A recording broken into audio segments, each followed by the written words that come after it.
Clock wise سننے والے دوستوں کو السلام علیکم۔ ایران کا بادشاہ بہت دنوں سے پریشان تھا۔ یوں تو ہر طرف خوشحالی کا دور تھا، مگر بادشاہ کی پریشانی کی وجہ اس کی اکلوتی بیٹی شہزادی ثنا تھی۔ ہر باپ کی طرح بادشاہ بھی اپنی بیٹی کی شادی کر کے اپنے فرائض سے دوش ہونا چاہتا تھا، لیکن شہزادی ثنا نے بھی عجیب اعلان کر رکھا تھا، جو شخص اس کے سوالوں کے درست جواب دے گا وہ اس سے شادی کرے گی۔ آس پاس کی ریاستوں کے کئی شہزادے آئے مگر ناکام لوٹ گئے۔ اس ملک میں نوجوان طالب علم بھی رہتا تھا، اس کا نام اعظم تھا۔ اس نے اپنے والد سے کہا کہ وہ اپنی قسمت آزمانا چاہتا ہے۔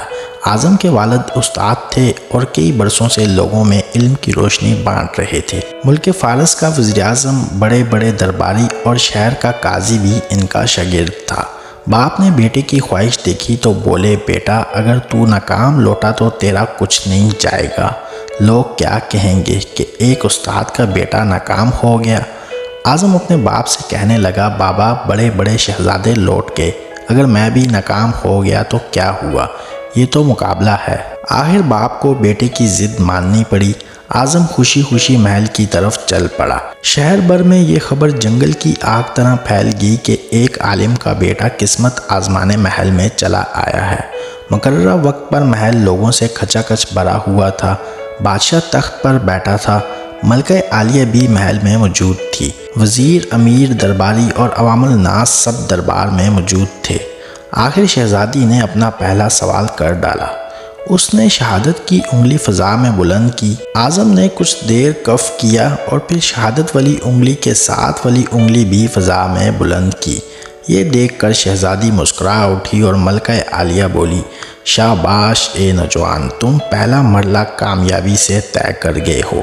دوسرے سوال کے لیے شہزادی کرسی سے اٹھی اور ہاتھ میں تلوار لے کر ہوا میں چلانے لگی۔ کچھ دیر بعد وہ دوبارہ اپنی نشست پر آ کر بیٹھ گئی۔ بادشاہ سمیت ہر درباری کی نظر اعظم پر تھی۔ اعظم کھڑا ہوا اور اپنی جیب سے قلم نکال کر فضا میں بلند کر دیا۔ شاباش اے نوجوان، ہم خوش ہوئے، یہ جواب بھی درست ہے۔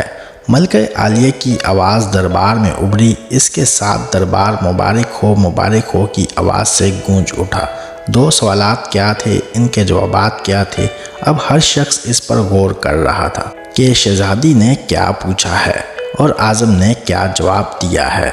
لوگوں کے لیے یہ ایک راز تھا۔ آخر شہزادی نے تیسرا سوال کر ڈالا۔ وہ تیزی سے سیڑھیوں سے اتری اور تیزی سے سیڑھیاں چڑھ کر دوبارہ اپنی نشست پر بیٹھ گئی۔ یہ بڑا عجیب و غریب سوال تھا۔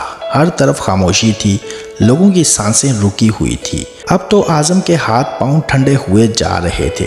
آخر اعظم کھڑا ہوا اور اپنے دل پر ہاتھ رکھ کر شہزادی کی طرف دیکھنے لگا۔ مرحبا مرحبا اے نوجوان، مبارک ہو، شہزادی نے تمہیں پسند کر لیا۔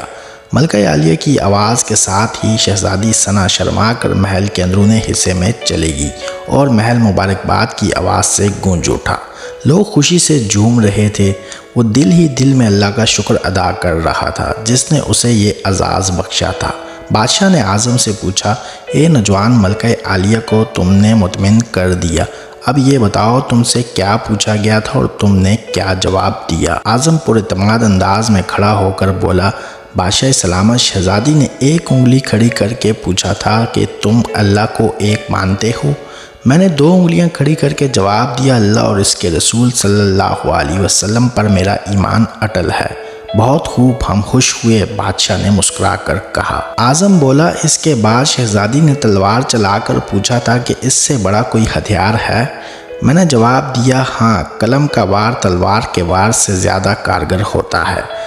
ماشاءاللہ نوجوان، تم نے ہمارا دل جیت لیا۔ تم نے ثابت کر دیا کہ جاہ و جلال، دولت و حشمت کے علم کے سامنے کوئی حیثیت نہیں۔ بادشاہ نے حوصلہ افزائی کرتے ہوئے پوچھا۔ اعظم نے آسمان کی طرف دیکھا اور کہنے لگا، بادشاہ، شہزادی دربار کی سیڑھیاں اتریں اور چڑھیں، کرسی پر تھک کر بیٹھ گئی۔ انہوں نے پوچھا تھا کہ میں تھک چکی ہوں لیکن میرے جسم کی ایک چیز نہیں تھکتی۔ میں نے جواب دیا، دل، یہ پیدائش سے لے کر موت تک بغیر تھکے دھڑکتا رہتا ہے۔ بادشاہ نے اعظم کو پاس بلا کر گلے سے لگا لیا اور کہا کہ اے لوگوں، گواہ رہنا، میں نے حقدار کا حق ادا کر دیا ہے۔